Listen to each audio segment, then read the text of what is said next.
Welcome to BPSC basics, आपका अपना channel. अगर सब्सक्राइब नहीं किया है तो कर लीजिए, आपके और हमारे दोनों के लिए अच्छा होगा। पीवाईक्यू एनालिसिस का ये अगला वीडियो है।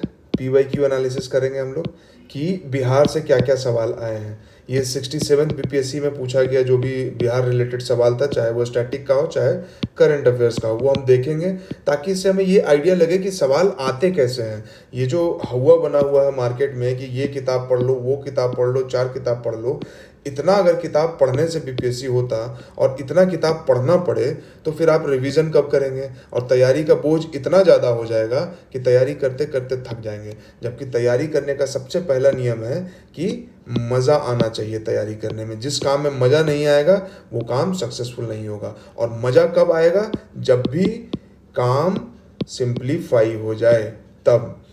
दुनिया के सबसे बड़े साइंटिस्ट कौन? Albert Einstein. उनका क्या कहना था कि बेस्ट माइंड वो नहीं है जो बहुत टफ चीज़ों को बताता है, बेस्ट माइंड वो है जो बहुत टफ चीज़ों को सिंप्लीफाई करके लोगों को दे देता है। आप देखिए ना, गेहूं, धान, मकई कच्चा है, बहुत कॉम्प्लेक्स चीज़ है। आप उसको कच्चा खा पाएंगे क्या? लेकिन जब उसको पीस दिया जाता है, सिंप्लीफाई कर दिया जाता है, उसको और पका दिया जाता है आग पे, तो इतना सिंप्लीफाई हो जाता है कि हम उसे ठीक से, हमारा पेट उसको डाइजेस्ट कर लेता है। तो हमारे दिमाग के साथ भी वही बात है। हमारा जो ब्रेन है, हमारा ब्रेन भी सिंपल चीज़ों को बहुत आसानी से डाइजेस्ट करता है, लेकिन जो टफ चीज़ें हैं, अननेसेसरी का टफ बना के अगर दिया जाए तो उसको डाइजेस्ट करना बहुत मुश्किल होता है और फिर हम डीमोटिवेटेड हो जाते हैं। तो चलिए, बोल बच्चन बहुत हो गया। चैनल को सब्सक्राइब कीजिए, दोस्तों के साथ शेयर कीजिए, और अब शुरू करते हैं बिहार से क्या सवाल पूछे गए। कौन सा बैंक प्रपोज किया गया था एग्रीकल्चर और रूरल डेवलपमेंट के लिए बिहार में? ठीक है, ये करंट अफेयर्स का सवाल है। ठीक, और इस तरह के सवाल को एकदम जैसे कोई इस तरह का इनिशिएटिव लिया गया हो। ठीक है, budget, economic survey, budget, schemes, ये 3 चीज, इसको तो 2-3 पेज में तैयार कर लीजिए खुद से बना के, और नहीं तो फिर इस चैनल पे बना के डाला जाएगा, उससे भी आप कर सकते हैं।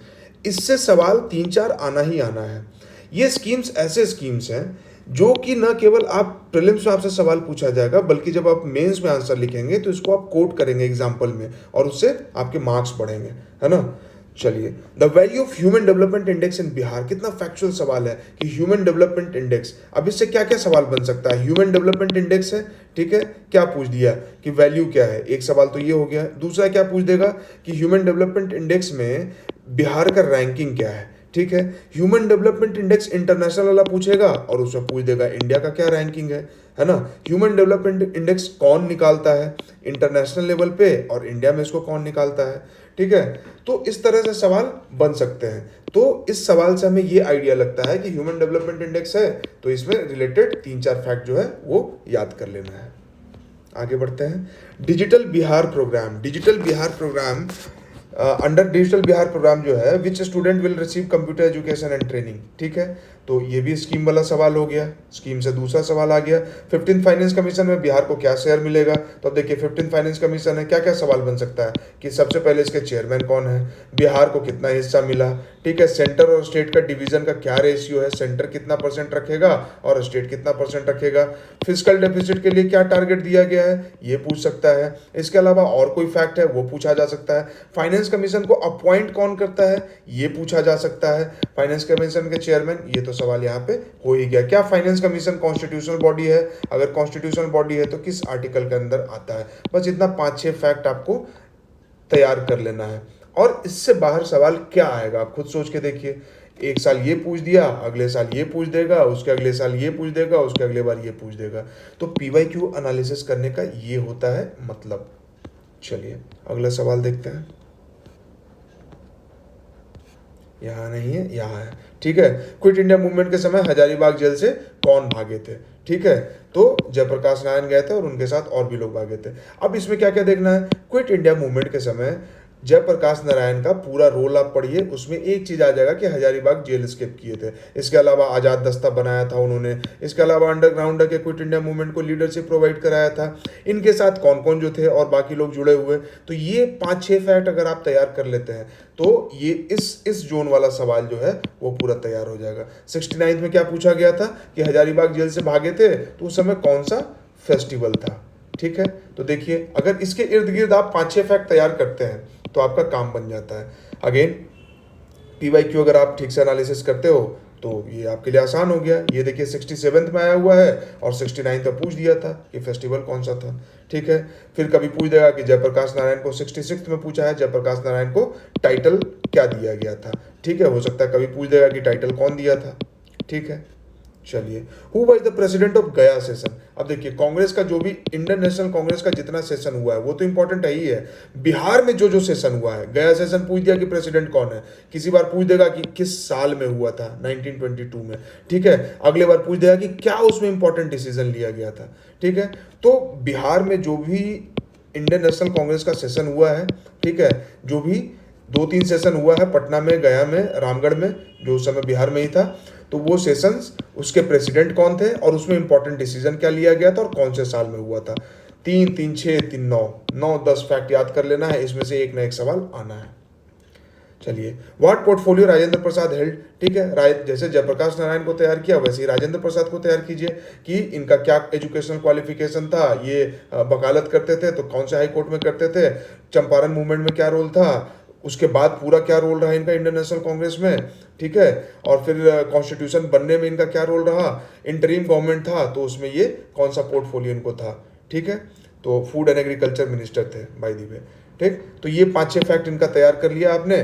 तो और इनके द्वारा लिखा गया कोई किताब, 2-3 किताब जो है वो आप याद कर लीजिए। 69 में आया था Gandhi ji and his remnants. ठीक है, तो ये तो हो गया, 5-6 फैक्ट आपने तैयार किया। एक ना एक सवाल कोई आना है, कभी इनसे पूछ देगा कि ये कौन से मिनिस्टर थे, कभी पूछ देगा कि नॉन कॉपरेशन मूवमेंट में इनका क्या रोल था, कभी पूछ देगा कि चंपारण में क्या रोल था, और कभी पूछ देगा कि जो बुक लिखा गया है उसके राइटर कौन है।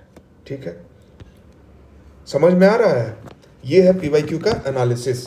ठीक है, मेरे ख्याल से मैं तो YouTube पे बहुत सर्च कर रहा था तो बहुत मतलब रेयर है, मुझे मिल ही नहीं रहा था, तो फिर ये सब सारा काम खुद से करना है। और मुझे ये समझ में आया कि BPSC की तैयारी के लिए मार्केट में क्वालिटी मटेरियल का बहुत कमी है। चलिए ये सवाल देखते हैं। सेंसस से सवाल आ गया, सेंसस तैयार करना ही करना है। 2011 सेंसस के हिसाब से Bihar is more women than men. Women कहाँ ज़्यादा है, मेन से। ठीक है, अब ये तैयार हो गया। अब देखिए सेंसस में जो भी चीज़ दिया गया है इंपॉर्टेंट, चाहे सेक्स रेशियो हो, ठीक है, चाहे चाइल्ड सेक्स रेशियो हो, चाहे माइग्रेशन रिलेटेड कोई डाटा हो, चाहे आप देख लीजिए कि जिले का साइज के बारे में बताया गया हो, चाहे लिटरेसी रेट के बारे में बताया गया हो, तो ये सब तैयार कर लेना है। ठीक है, इसमें से एक सवाल आएगा। दूसरी बात कि ये 2011 का सेंसस है, अभी 2022 वाला 2023 वाला होने वाला है।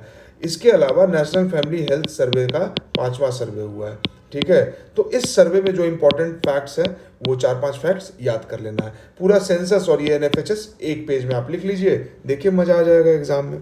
ठीक है, बिहार लेजिस्लेटिव काउंसिल का पहला सिटिंग कब हुआ था। ठीक है, तो बिहार लेजिस्लेटिव काउंसिल बना कब था, स्टैब्लिश कब हुआ था, इसके पहले चेयरमैन कौन थे काउंसिल के, पहला मीटिंग कब हुआ था। ठीक है, कोई कमिटी से रिलेटेड है क्या, कोई इंपॉर्टेंट पर्सनालिटी से रिलेटेड है क्या। हो गया 4-5 फैक्ट। हर सवाल को आप पकड़िए, उससे 4-5 फैक्ट निकालिए और उसको याद कर लीजिए, उससे एक सवाल आना ही आना है। रश्मि कुमारी फ्रॉम बिहार, ये करंट अफेयर्स का सवाल है भाई कि रश्मि कुमारी जो है वो साइकिल चला के घर वापस आ गई थी अपने पिताजी को लेके, शायद वही रश्मि कुमारी की बात यहाँ पे हो रही है। डिजिटल इंडिया अवार्ड 2020 में वाज गिवन टू बिहार, क्यों दिया गया था, करंट अफेयर्स का सवाल है। बिहार को अवार्ड मिला है तो अवार्ड वाला सेक्शन भी तैयार कर लेना है कि भाई नेशनल लेवल पे या इंटरनेशनल लेवल पे कोई सिग्निफिकेंट अवार्ड मिला है बिहार को, तो वो याद कर लेना है। इसके अलावा कोई इंडेक्स है उसमें बिहार का रैंकिंग अगर बहुत अच्छा है तो वो याद कर लीजिए, बहुत खराब है तो वो याद कर लीजिए। ठीक है, तो ये हो जाएगा। जैसे अभी बिहार इंडिया में सबसे पुअरेस्ट स्टेट है, ठीक है, और केरल सबसे रिचेस्ट स्टेट है। किसके द्वारा बोला गया है ये, तो ये बताया गया है मल्टी डायमेंशनल पॉवर्टी इंडेक्स, जो कि UNDP भी इशू करता है और देश में, इंडिया में इसमें नीति आयोग का रोल है। ठीक है, तो इसमें आया कि बिहार पुअरेस्ट है, तो ये सवाल आ सकता है। ठीक है, how many seats are reserve for the schedule caste candidates in Bihar legislative assembly. देखिए बिहार लेजिस्लेटिव असेंबली है, तो नंबर ऑफ टोटल सीट्स आप देख लीजिए कि कितना है लेजिस्लेटिव असेंबली में। ठीक है, इसके अलावा लेजिस्लेटिव असेंबली में शेड्यूल कास्ट के लिए कितना सीट है, शेड्यूल ट्राइब के लिए कितना सीट है, और नॉमिनेटेड कितना सीट है। ठीक है, ये आप देख लीजिए, हो गया। इस सवाल का मतलब यही था, कभी शेड्यूल कास्ट पूछा, कभी शेड्यूल ट्राइब पूछ देगा, कभी टोटल सीट पूछ देगा। In which year 50% reservation to women in panchayat bodies were given by Bihar government. ठीक है, ये कितना इंपॉर्टेंट मूव था, है ना। तो इसका ईयर भी याद कर लेंगे। अब इतना फैक्चुअल तो बीपीएससी पूछता ही है, तो इसको याद कर लेना है कि 50% रिजर्वेशन भाई ये एकदम लैंडमार्क मूव था, है ना, विमेन एम्पावरमेंट के लिए एकदम लैंडमार्क मूवमेंट है सरकार के द्वारा। ठीक है, इसको आप मेंस में भी जब विमेन एम्पावरमेंट का क्वेश्चन आ जाए या पॉलिसी मेकिंग का सवाल आए तो वहां पे आप इसको कोट कर सकते हैं कि ये बहुत अच्छा ये इनिशिएटिव लिया गया। In which year was Bihar divided from Jharkhand. Jharkhand से कब अलग हुआ था, तो डिवीजन का देख लीजिए। तो अब डिवीजन का क्या है, बंगाल से बिहार अलग हुआ, फिर बिहार से उड़ीसा अलग हुआ, फिर जो बिहार बचा उससे झारखंड अलग हुआ, यही डिवीजन है ना। तो इस डिवीजन और उसके ईयर को आप देख लीजिए, बस सिंपल। ये सवाल घूम फिर के आपके पास आता रहेगा। The new ministry propose by the Bihar budget. नया मिनिस्ट्री प्रपोज किया गया है 2021-22 के बजट में। तो नया मिनिस्ट्री प्रपोज किया गया है, करंट अफेयर्स का सवाल है भाई, नया मिनिस्ट्री है तो डेफिनेटली आपको याद होना चाहिए कि भाई कौन सा मिनिस्ट्री प्रपोज किया गया है। ठीक है, चलिए। विच district of Bihar was the from which district of Bihar was the गरीब कल्याण रोजगार अभियान launch by the prime minister. अब देखिए गरीब कल्याण रोजगार अभियान लॉन्च किया गया, वो भी किसके द्वारा, प्राइम मिनिस्टर के द्वारा। तो याद रखना है, जैसे एक बार एक सवाल पूछा गया था कि आयुष्मान भारत कहाँ से लॉन्च किया गया था, तो झारखंड में शायद रांची से लॉन्च किया गया था। तो जो बहुत नेशनल लेवल का बहुत इंपॉर्टेंट स्कीम है और वो अगर बिहार से लॉन्च किया जाए, ठीक है, तो ये हमें पता होना चाहिए कि भाई बिहार में किस डिस्ट्रिक्ट में भाषण दे रहे थे या वहाँ पे किसी प्रोग्राम में शिरकत करने के लिए प्राइम मिनिस्टर या राष्ट्रपति आते हैं वहाँ पे और वहाँ से लॉन्च किया गया। ठीक है, तो करंट अफेयर्स को इस नज़रिए से पढ़ना है कि अच्छा ये बहुत इंपॉर्टेंट स्कीम है। जैसे अभी मंगलयान लॉन्च किया गया और मंगलयान सफल रहा, तो मंगलयान के बारे में आपको क्या क्या पढ़ना है। एक कि मंगलयान में भाई कौन सा लॉन्च व्हीकल का यूज़ किया गया था, रोवर का मतलब क्या होता है, लैंडर का मतलब क्या होता है, सॉफ्ट लैंडिंग का मतलब क्या होता है, मंगलयान लॉन्च किया गया किसने किया, इसरो ने किया है, तो इसरो के चेयरमैन अभी कौन है। ठीक है, मंगलयान जो पिछला वाला लॉन्च किया गया था तो वो फेल हो गया था, तो थोड़ा बहुत उसके बारे में आइडिया ले लीजिए। ठीक है, तो ये हो गया। इतना सारा फैक्ट अगर आपने तैयार कर लिया तो इससे बाहर सवाल नहीं आने वाला है। और ये तैयार करने का तरीका क्या है, करंट अफेयर्स का प्लेलिस्ट बना हुआ है अपने प्यारे चैनल पे, जाइए और करंट अफेयर्स को देखिए। चलिए अगला सवाल देखते हैं। हाँ, who took the lead of Santhal rebellion. देखिए पिछला जो लेक्चर हमने देखा था उसमें क्या आया था, कोल म्यूटिनी आया था। ठीक है, कोल म्यूटिनी कब हुआ था, 1832 में हुआ था। रीजन क्या था। अब ट्राइबल जो भी मूवमेंट हुआ है या ट्राइबल जो भी अपराइजिंग है, क्या याद रखना है, उसका ईयर याद रखिए, रीजन क्या था, उसका लीडर क्या था। ठीक है, और उसको दबा दिया गया अगर कोई ब्रिटिश ऑफिसर था जो उसमें लड़ा और उसका प्रोमिनेंट रोल रहा तो वो। तो ये 4-5 इशू, और इसके बाद अगर कोई रिफॉर्म हुआ तो वो आपको देख लेना है कि सरकार क्या कोई रिफॉर्म लेके आई है। तो ये 4-5 फैक्ट जो है वो आप याद कर लीजिए एकदम। गांधी जी को किसने इनवाइट किया, गांधी जी और चंपारण, कभी भूलिएगा मत, गांधी जी, चंपारण, राजकुमार शुक्ला। ठीक है, अब जब डीप में जाएगा तो क्या पूछेगा, चंपारण में राजकुमार शुक्ला, राजेंद्र प्रसाद के अलावा और कौन कौन से पर्सनालिटीज वहां पे थे। ठीक है, और क्या पूछ सकता है कि जो कमिटी बना था गांधी जी उसके चेयरमैन थे कि वाइस चेयरमैन थे या क्या थे, और कमिटी जो बना था उस कमिटी का आउटकम क्या था, क्या बोला गया था, तीन कटिया सिस्टम को खत्म करने का क्या तरीका था, किस तरीके से बोला गया कि चीज़ों को ठीक किया जाएगा। दूसरा कि भाई नील की खेती होती थी तो नील का खेती क्यों डिक्लाइन कर रहा था, तो जर्मनी में आर्टिफिशियल डाई का डेवलपमेंट हो गया था। तो इस तरह का फैक्ट्स जो है वो ध्यान में रखना है। हु हैड अटेंड एनलाइटनमेंट इन बोध गया। ठीक है, तो सर्वविदित है, हर कोई जानते हैं। तो गौतम बुद्ध से रिलेटेड जो भी जानकारी है आप जाइए, एंशियंट हिस्ट्री का जो लेक्चर कवर किया गया है आप उसको देखिए, उसमें मल्टी डायमेंशनल इतना डीप कवरेज है और इतना सटीक तरीके से किया गया है कि आप गौतम बुद्ध से रिलेटेड 8-10 फैक्ट्स मैक्सिमम हैं जिनको आप याद रखिए और उससे एक सवाल आएगा। ठीक है। Who established a branch of Anushilan Samiti इन पटना, ठीक है, ये मॉडर्न हिस्ट्री का सवाल है, इसको भी कवर करेंगे हम लोग।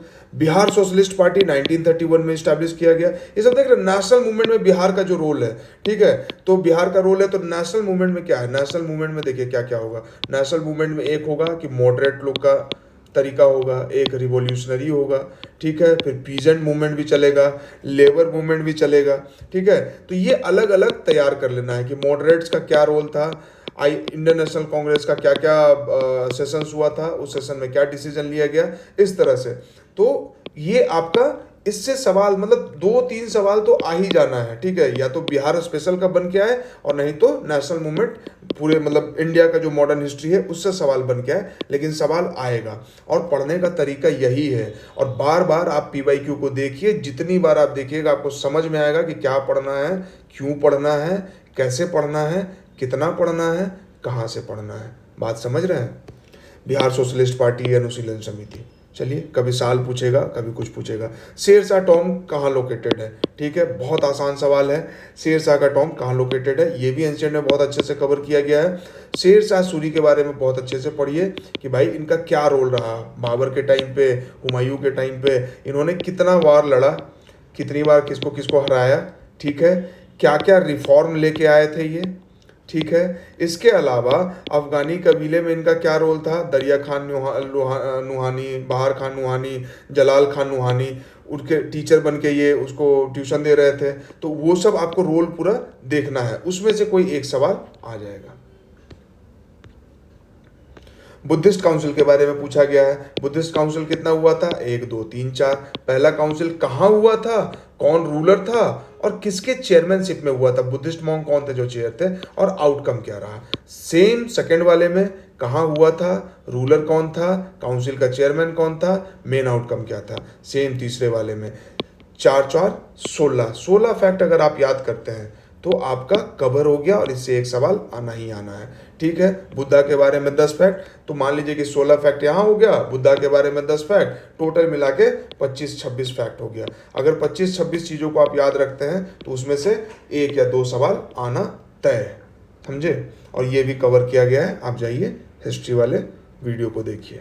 चलिए आगे बढ़ते हैं, यहाँ से अब आ जाते हैं यहाँ पे। देखिए, कंबसन ऑफ अंडरग्राउंड कोल ये कहाँ पे चल रहा है, ठीक है, तो झारखंड में झरिया में आग लगा हुआ है, ये पूछा गया यहाँ पे। माइका के बारे में पूछा गया, बिहार का मैप बनाइए, कहाँ कहाँ कौन सा मिनरल मिलता है वो सब लोकेट कर लीजिए और याद कर लीजिए।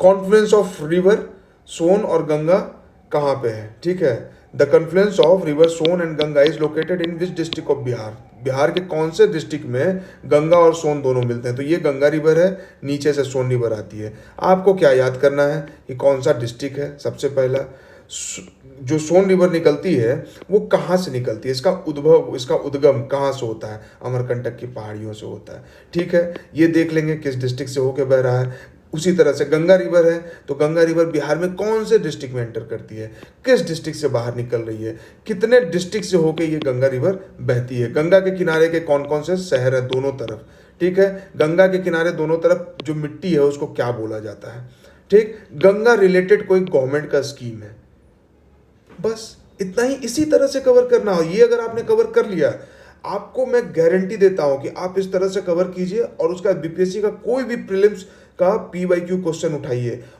गारंटी है कि सवाल सॉल्व होगा, हो ही नहीं सकता कि नहीं सॉल्व होने वाला है। बस आपको अपना दिमाग ओपन रखना है, मल्टी डायमेंशनली आपको कवर करना है, ठीक है, और खुद पे भरोसा रखना है। The river Damodar, Koel and Subarnarekha river originate from which of the following, कहाँ से ओरिजिनेट होता है। देखिए, ओरिजिन पूछ दिया, अब यहाँ पे गंगा का हम लोग बात कर रहे थे, ठीक है, तो वो पूछ दिया कि कहाँ से ओरिजिनेट होता है। फर्स्ट रामासार साइट ऑफ बिहार बताइए, रामासार साइट कितना इंपॉर्टेंट है, ठीक है, इतना चर्चा में रहता है, तो भाई बिहार का मैप बनाइए और रामासार साइट कौन कौन है दिखा दीजिए। कांवर झील है, कांवर ताल है, नागिनट्टी डैम है कि नहीं है, अनुपम लेक है कि नहीं है, कैमूर रीजन में कोई रामासार साइट है क्या, वाल्मीकि या चंपारण वाले रीजन में कोई रामासार साइट है क्या, तो ये देख लीजिए। इसके अलावा और क्या देख लीजिए, आपको मालूम होना चाहिए कि रामासार साइट क्या है, क्या कन्वेंशन है, कौन से देश में हुआ था, किस साल में हुआ था, इसका मोटो क्या है, ठीक है, और मतलब मेन जो रामासार साइट्स है इंडिया में, उसको आपको देखना है। जैसे एक चिलिका लेक है, पहले रामासार साइट में था, अब वो बाहर हो गया। क्यों? क्योंकि चिलिका लेक को बहुत अच्छे से प्रोटेक्ट कर लिया गया है। तो रामासार साइट में होने का मतलब ये नहीं कि बहुत अच्छी बात है। रामासार साइट में उसको डाला जाता है जो बहुत इंपॉर्टेंट वेटलैंड है, लेकिन वो अभी बहुत क्षतिग्रस्त स्थिति में है, उसका स्थिति खराब है, पॉल्यूशन हो रहा है वहाँ पे। ठीक है, तो इस तरह से आप कवर कर लीजिए। देखिए सवाल आता है और कैसे नहीं बनेगा आपसे। ब्रह्मयोनी पहाड़ है, अगेन हम वही बोलेंगे कि भाई मैप बनाइए बिहार का, सोमेश्वर पहाड़ी कहाँ है, ब्रह्मयोनी कहाँ है, कैमूर पहाड़ी कहाँ है, खड़गपुर पहाड़ी कहाँ है, ये बना लीजिए। ये अगर बन गया, इसी तरह से बिहार का मैप बनाइए, खुद से कीजिए। बारिश सबसे ज़्यादा कहाँ होती है, टेम्परेचर सबसे ज़्यादा कहाँ है, पहाड़ तो हो गया, जंगल सबसे ज़्यादा कहाँ पे है।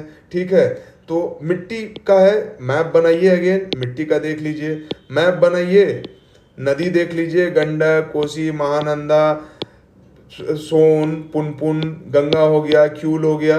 तो इस तरह से आप मैप बनाइए और इन सब चीज़ों को एकदम कवर कीजिए। और उसका देखिए, और आपके पास मैक्सिमम 15-20 पेज का नोट्स तैयार हो जाएगा, और जिससे आपको 10 से 12 सवाल आ जाएंगे। Agro climatic reason of Bihar पूछा है, sorry, agro climatic reason of Bihar पूछा गया है। ठीक है, तो उसमें हाईएस्ट नंबर ऑफ डिस्ट्रिक्ट कौन सा आता है, ज्योग्राफी का सवाल है। ठीक है, चलिए। Ganga plain has been described as, क्या है, पेडी प्लेन है, पेनी प्लेन है, जियो सिंक्लाइन है, कास्ट प्लेन है। ठीक है, हिंदी वाला क्वेश्चन नहीं है, तो हिंदी माध्यम के बच्चों के लिए वैसे बहुत चिंता करने की बात नहीं है। ठीक है, गंगा का जो प्लेन है, अगर बिहार का मैप आप ऐसे साइड से बनाइए, बिहार को दिखाइए, तो क्या है, ये ऐसा दिखेगा, है ना, और गंगा नदी इससे ऐसे जा रही है, बह रही है। ठीक है, तो ये इसको जियो सिंक्लाइन बोलते हैं, और हिंदी में देख लीजिएगा क्या बोलते हैं इसको। तो ये क्या हो गया, गंगा रिवर के बारे में जब हमने देखा था तो क्या क्या देखा, गंगा कहाँ से ओरिजिन होके आई है, गंगा का ट्रिब्यूटरी कौन सा है, बिहार में कहाँ पे एंटर करती है, बिहार से कहाँ पे बाहर निकलती है। ठीक है, गंगा कितने डिस्ट्रिक्ट से होके बहती है, गंगा के किनारे कौन कौन सा शहर बसा हुआ है। ठीक, गंगा रिलेटेड सरकार का कोई स्कीम है। ठीक है, तो इतना तैयार कर लेना है, सवाल आना ही आना है। गांधी जी पे सवाल आएगा, गंगा पे सवाल आएगा, चंपारण पे सवाल आएगा, 1857 पे सवाल आएगा, जयप्रकाश नारायण या क्विट इंडिया मूवमेंट पे सवाल आएगा, पीजेंट मूवमेंट पे सवाल आएगा, ट्राइबल मूवमेंट पे सवाल आएगा। ठीक है, तो इन सवालों को आप देखिए ना कितना क्रिस्प हो जा रहा है, कि बस इतना सवाल आप इस तरह से तैयार कीजिए और देखिए कि एग्जाम कितना आपके कंट्रोल में आ जाता है। ठीक है, चिड़िया माइंस के बारे में पूछा गया वेस्ट सिंहभूम में। देखिए भाई, बिहार का पार्ट था झारखंड, 2015 नवंबर 2000 को कट के अलग हुआ। ठीक है, ये बिहार हो गया हमारा और नीचे में झारखंड हो गया। तो झारखंड में बहुत सारा मिनरल्स मिलता है, तो वैसे भी हमें याद रखना है कि कोल इंडिया में सबसे ज़्यादा कहाँ मिलता है, क्या यूरेनियम यहाँ पे मिलता है।